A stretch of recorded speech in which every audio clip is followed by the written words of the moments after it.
ba kayo magluto ng ampalaya? Dinudurog yung itlog. Ganyan. Hindi piniprito. Yan. Masarap po kasi yan.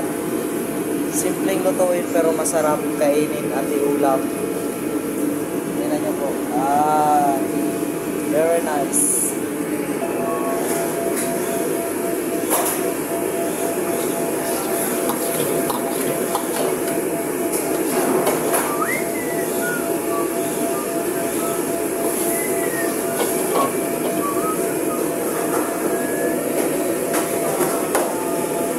Siyempre, di mawawala ang paminta.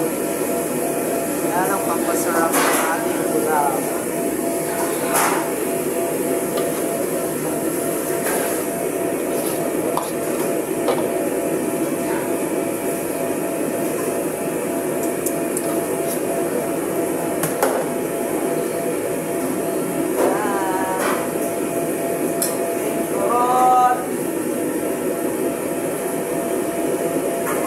Masarap ang timpla.